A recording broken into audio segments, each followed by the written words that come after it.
यह कहानी है उस प्रेम की जो जंगल की निर्जनता में पनपा और इतिहास के पन्नों में दब गया। महाभारत काल में पांडव जब लाक्षागृह की आग से बचकर जंगल में छुपे हुए थे, तब उनके सामने एक ऐसा मोड़ आया जिसने भीम के जीवन को हमेशा के लिए बदल दिया। एक रात जब पांडव घने जंगल में ठहरे हुए थे, द्रौपदी और कुंती को आराम की जरूरत थी। भीम अपनी ताकत और साहस के साथ उनके लिए पहरा दे रहे थे। तभी जंगल की ठंडी हवा में एक अजीब सी सरसराहट हुई। भीम ने देखा कि एक विशाल और शक्तिशाली महिला उनके सामने खड़ी थी। उसका नाम था हिडिंबा। उसकी आंखें लाल, बाल बिखरे हुए और हाथों में इतनी ताकत थी कि एक पेड़ को भी उखाड़ फेंके। लेकिन उसकी मुस्कान में कुछ ऐसा था जो भीम को विचलित कर गया। कौन हो तुम और इस जंगल में क्या कर रही हो? भीम ने अपने गदा को संभालते हुए पूछा।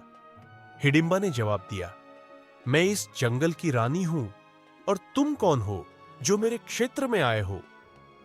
भीम ने खुद को और अपने भाइयों को उसके सामने प्रस्तुत किया, लेकिन हिडिंबा का ध्यान केवल भीम पर था। उसकी ताकत और आत्मविश्वास ने हिडिंबा को मोह लिया। हिडिंबा ने कहा, तुम मेरी तरह के नहीं लगते, लेकिन तुम्हारे साहस और ताकत ने मुझे प्रभावित किया है। मैं तुमसे प्रेम करती हूं। क्या तुम मुझसे विवाह करोगे? भीम को यह सुनकर झटका लगा। एक राक्षसी और उससे विवाह, यह कैसे संभव था? उसने हिडिंबा से कहा, मैं एक योद्धा हूं और मेरा जीवन मेरे भाइयों और धर्म के लिए समर्पित है। प्रेम और विवाह मेरे जीवन का हिस्सा नहीं हो सकते। हिडिंबा ने हार नहीं मानी। उसने भीम को चुनौती दी, अगर तुम मुझसे विवाह नहीं कर सकते तो मुझे यह साबित करो कि तुम मुझसे अधिक शक्तिशाली हो। हिडिंबा और भीम के बीच एक भयंकर मुकाबला हुआ। भीम ने अपनी गदा से बड़े बड़े पेड़ों को गिरा दिया, लेकिन हिडिंबा ने अपनी ताकत से पहाड़ तक हिला दिया। दोनों का संघर्ष चलता रहा, लेकिन हर वार के साथ भीम को हिडिंबा के साहस और सच्चे प्रेम का एहसास होता गया। आखिरकार भीम ने कहा, तुम केवल ताकतवर नहीं हो, बल्कि तुम्हारा प्रेम सच्चा है। मैं तुम्हारे प्रेम को ठुकरा नहीं सकता, लेकिन मैं एक शर्त पर तुमसे विवाह करूंगा। यह विवाह केवल इस जंगल तक सीमित रहेगा और जब मुझे जाना होगा मैं लौट कर नहीं आऊंगा। हिडिंबा ने यह शर्त स्वीकार कर ली। दोनों का विवाह जंगल के देवताओं के समक्ष हुआ। भीम और हिडिंबा ने अपने समय को हंसी, प्यार और एक दूसरे की ताकत का सम्मान करते हुए बिताया।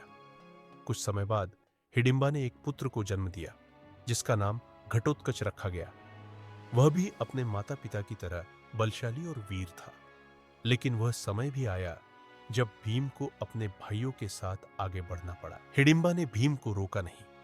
उसने अपने आंसुओं को छुपाते हुए कहा, तुम्हारा धर्म तुम्हें पुकार रहा है और मेरा कर्तव्य है तुम्हें जाने देना। लेकिन याद रखना, तुम्हारे प्यार ने मुझे केवल राक्षसी नहीं बल्कि एक इंसान बना दिया है। भीम ने वादा किया कि जब भी महाभारत के युद्ध में उनकी सेना को मदद की जरूरत होगी, वह घटोत्कच को बुलाएंगे। भीम और हिडिंबा का यह प्रेम एक अद्वितीय उदाहरण है, जो दिखाता है कि प्रेम जाति, धर्म और परिस्थितियों से ऊपर होता है।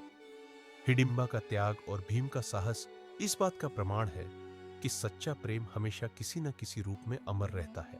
जब घटोत्कच ने महाभारत के युद्ध में कौरवों के खिलाफ वीरता दिखाई, तब भीम ने अपने प्रेम और त्याग की गहराई को महसूस किया। हिडिंबा का प्रेम उस युद्ध के माध्यम से इतिहास में अमर हो गया।